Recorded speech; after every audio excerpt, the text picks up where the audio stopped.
और इंशाल्लाह ताला अल्लाह के हुक्म से हम इस अपनी फैमिली को ईद पैकेज और ईद के लिए कपड़े जो है ना वो बहुत जल्द देंगे इंशाल्लाह ताला ईद से पहले।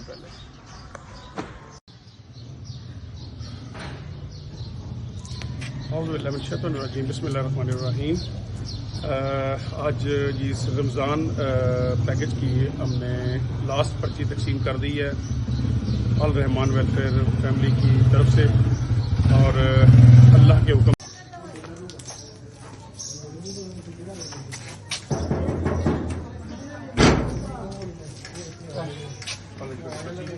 जाकर रमज़ान राशन जाके दुकान को लै आओ, ठीक है। नहीं तुम अज ही हुणे जाके लैके आओ, हुणे जाओ साइन शाइन होए ने हर चीज़ रेडी बन सी तुहाडी जी मेहरबानी।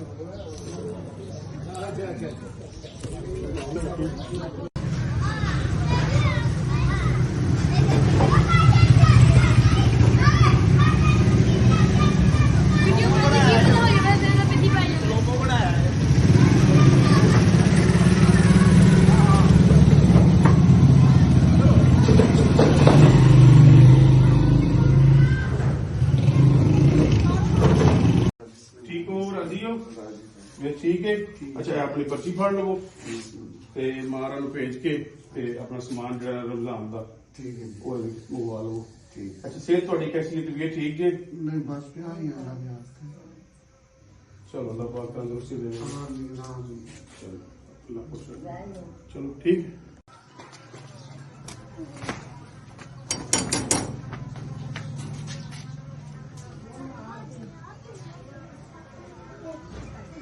अस्सलाम वालेकुम जी भाजी की हाल जे भाई थोड़ी पर्ची कितने ने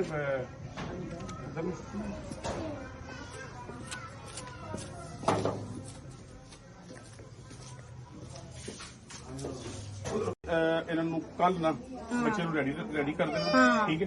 मैं इन्होंने स्कूल भी लेके जाऊंगा तो यूनिफॉर्म हर चीज मिल जाएगी, ठीक है। बच्चों में दिल लगा के पढ़ना है, ठीक है। हाँ तो तुम दो पढ़ना है। चलो शाबाश। समान अपना रमजान पैकेज जाके तुम अपना ले लो, ठीक है। हाँ ते बच्चियां अपनियां मैं दऊं स्कूल पाना छोटियां उंज नहीं पढ़ा सकते गरीब मारे बंदे। बच्चियां केड़ियां स्कूल जाना? बच्चियां उरा सोनिया आ बेटा लाओ तुसी लाओ तू रह तू कोमल रा एक आ दो बच्चियां। अच्छा बेटा कितनी एज तेरी? कितनी उम्र है? ਇਹਦੀ ਹੁਣੀ 6 ਸਾਲ दस ਇਹਦੀ 10 साल साल ठीक है। थोड़े बच्चे स्कूल के लिए पा देंगे, ठीक है कोई मसला नहीं है। हाँ अच्छा तुम्हारे चल चल बस है भी थोड़ी बेटी नहीं है मेरे देवर दी, हाँ ठीक।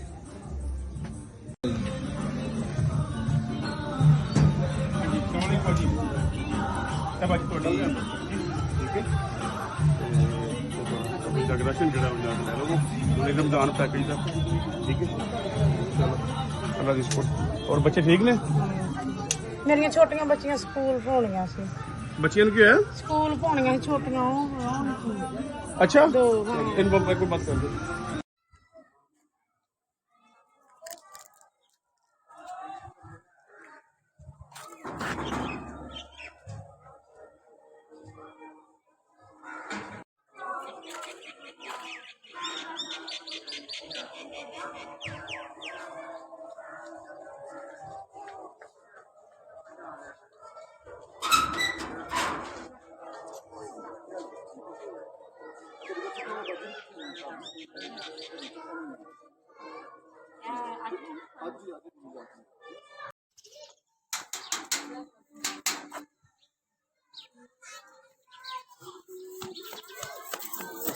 जाके हुन जाके समान ले आया बाकी बच्चे घर ही है ना। दूसरी बात कितनी हाँ ये बाहर गया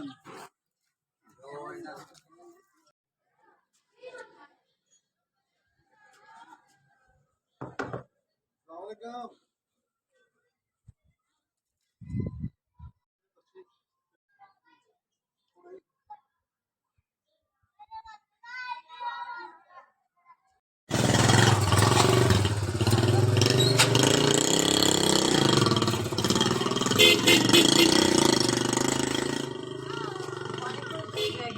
ਪਾਣੀ ਇੰਨੇ ਪਾਣੀ ਬਸ ਉਹ ਬਾਕੀ ਨੂੰ ਫਿਰ ਜਲਦੀ ਲਾ ਦਿਓ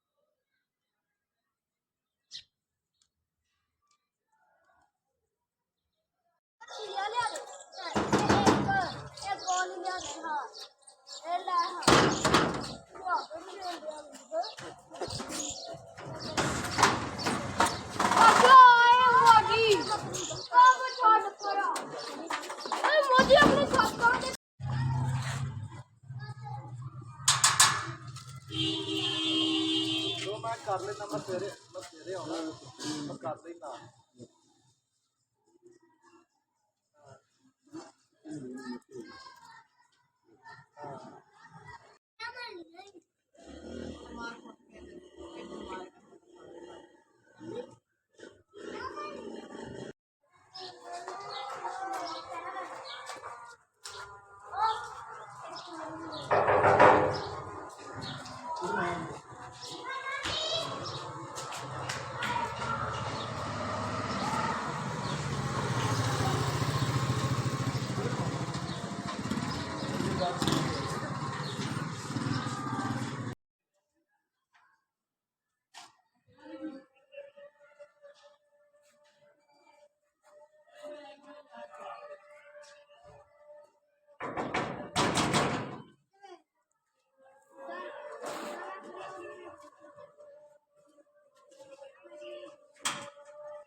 अस्सलामुअलैकुम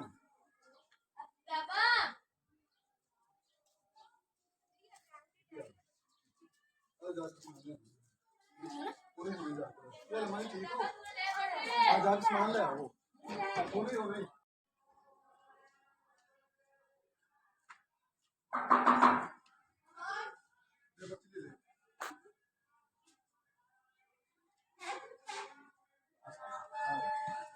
सामान हो गया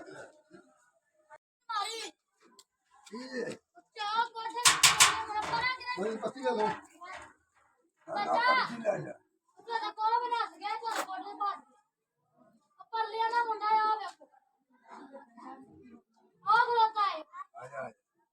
क्या हाल है जी ठीक है तबीयत आज आप सामान ले दूसरी बाजी कितने पत्ती तो देखी है दूसरी बाजी ਉਹਨਾਂ ਦਾ ਹਸਪੀਟਲ ਆ ਗਏ ਹਾਂ ਫੋਨ ਜਾ ਕਰੋ ਚਲੋ ਫਿਰ ਉਹਨੂੰ ਦੱਸਿਓ ਠੀਕ ਹੋ ਗਿਆ क्या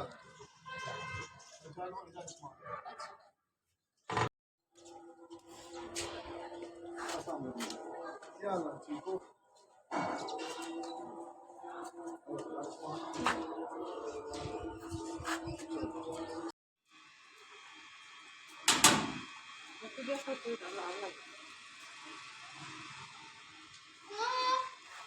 बेटा पर्ची ले लो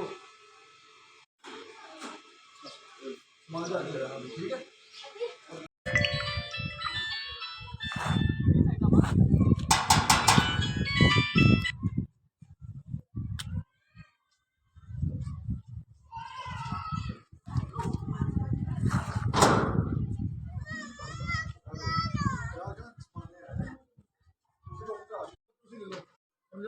सामान ले